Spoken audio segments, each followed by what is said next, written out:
మనతో పాటు చాలామంది ఇక్కడ రావడం అనేది అయితే జరిగింది ఫార్మసిటీకి మద్దతుగా. ఇప్పుడు మనతో పాటు ప్రొఫెసర్ ఉన్నాడు. ఆయన అడిగి తెలుసుకునే ప్రయత్నం మనం చేద్దాం. సార్ నమస్కారం. నమస్కారం. సార్ చెప్పండి సార్, ఏంటి ఫార్మసిటీ వల్ల ప్రయోజనం ఏంటుంది ఇక్కడ ప్రజలకు?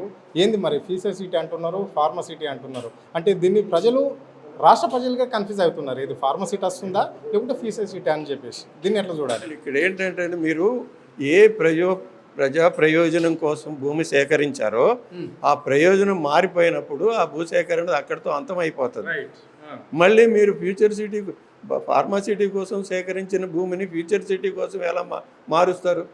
అది చట్ట ప్రకారం చెల్లదు కదా.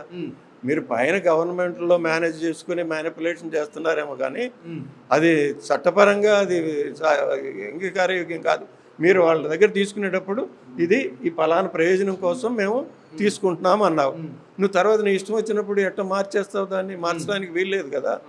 అయినా కూడా ఫ్యూచర్ సిటీకి కూడా అనుమతి కావాలి కదా. ఫ్యూచర్ సిటీకి కూడా పర్యావరణ అనుమతి కావాలి. ఎందుకంటే మీరు 30,000 ఎకరాల్లో నిర్మాణం చేస్తున్నారంటే ఎన్ని నిర్మాణాలు చేస్తారు, ఎన్ని చదరపు మీటర్లు నిర్మాణం చేస్తారు? 1.5 మిలియన్ మీటర్ స్క్వేర్ కంటే ఎక్కువ చేస్తే దానికి పర్యావరణ అనుమతి కావాలి. ప్రజాభిప్రాయ సేకరణ జరపాలి. మీరేమీ జరపకుండా అసలు దాని ప్లాన్ ఏంటి, అక్కడ ఏమేమి ఉంటాయి అనేది ప్రజలతో చెప్పకుండా మీకు ఓటేసిన పాపానికి నా ఇష్టం వచ్చినట్టు నేను చేస్తాను, మీరెవరు అడగటానికి అనే పద్ధతిలో ఉన్నది. అది అంత పెద్ద ఫ్యూచర్ సిటీ కట్టాలంటే దాని వెనక ఉన్న ఏం ఆలోచన ఉన్నది, దానిలో ఆ ప్రాంతంలో ఆల్రెడీ నివసిస్తున్న ప్రజలు మీరు ఎంతమంది కొరకు వాళ్ళని భాగస్వాములు చేస్తున్నారు. వాళ్ళ ప్రమేయం లేకుండా ఈ కట్టి అక్కడ ఎవడుంటాడు, ఎవరి కోసం కడుతున్నారు ఆ సిటీ? నువ్వు ఒక పెద్ద మల్టీ స్టోరీ టవర్ కట్టావంటే దానిలో అపార్ట్మెంట్ ₹1,00,00,000 కంటే తక్కువ ఉండదు. ₹1,00,00,000 పైన పెట్టి అక్కడ వచ్చి ఉండేవాడు అక్కడ ఏం చేసుకుని బతుకుతాడు? వాడికి ఉపాధి ఏంటి, వాడికి ఆదాయం ఏంటి, నెలసరి ఆదాయం ఏంటి? మళ్ళీ వాడు అక్కడి నుంచి మళ్ళీ నీ హైదరాబాద్ సిటీకి ప్రయాణం చేయాలంటే దానికి సౌకర్యాలు ఏంటి? ఎందుకు ఫ్యూచర్ సిటీ ఫర్ వాట్? దాని గురించి చర్చేది. సమాజానికి ఏమి బుర్రలేదా?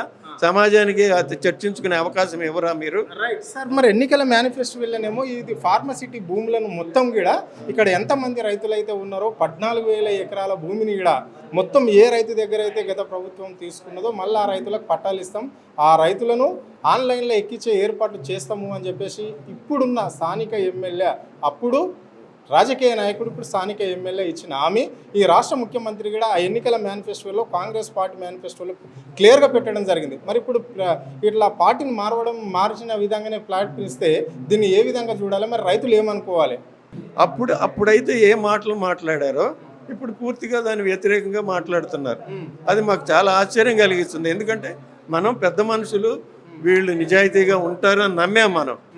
కానీ ఇవాళ జరుగుతున్నది చూస్తే ఏంటి, ఈ స్థాయికి వచ్చిన తర్వాత కూడా రాజకీయ స్థాయిలో ఇట్లా ప్రజల పట్ల ఇట్లా వ్యవహరించడం అనేది ఎలా బాగా అనిపించట్లేదు. మాకైతే చాలా బాధాకరంగా ఉంది. ఒక రైతు దగ్గర ఒక వ్యవసాయ భూమి 1 ఎకరం తీసుకుంటే ఆ రైతుకు ఎలాంటి సహాయం అందించవలసి ఉంటుంది ప్రభుత్వం? లేకుంటే ఇంకా ఏమన్నా బదులుకు బదులు అన్నట్లుగా బదిలీ అన్నట్లుగా ఆ ఏరియాలో ఆ సంబంధించి ఆ మండల్లో ఆ ఊరికి సంబంధించి ఆ ఏరియాలో ఎక్కడన్నా ల్యాండ్ యాక్వేషన్ కూడా చేసి ఆ రైతు కొనిపించే ఏర్పాట్లు కూడా ఈ ప్రభుత్వం చేయవలసింది ఏదన్నా జీవో ఉంటుంది అట్లా? అది కాదండి. అప్పుడే ఆ రోజుల్లోనే మేము ఒక అనాలిసిస్ చేసాం. 19,333 ఎకరాలకి అది ప్రతిపాదన. మొత్తానికి వాళ్ళు ఏమంటున్నారు, అసైన్డ్ భూములు అయితే 8 లక్షలు, పట్టా భూములు అయితే 16 లక్షలు అన్నారు.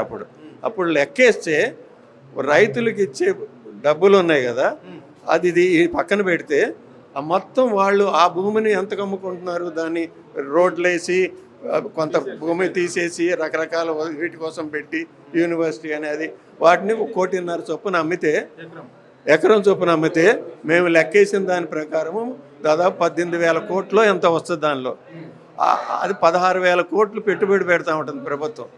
ఆ 16,000 కోట్లు అందులోనే వచ్చేస్తుంది వాళ్ళకి. ప్రభుత్వం రూపాయి పెట్టవసరలా. అంటే రైతుల దగ్గర భూమి లాగేసుకుని దాన్ని ఎక్కువ ధరకు అమ్ముకుని ప్రభుత్వం పెట్టుబడిగా చేసుకుంటుంది. అంటే రైతులను మోసం చేసి ఒక ఇండస్ట్రియల్ ఎస్టేట్ పెట్టుకుంటారంట. అది అందులో మీరే పెట్టే పెట్టుబడే లేదు. అది కదా వీళ్ళదే. రైతుల దగ్గర మీరు చేస్తున్న పని ఏంటంటే ఆ భూమిని వీళ్ళ దగ్గర నుంచి అధికారం ఉపయోగించి భూమిని సేకరించగలుగుతున్నారు.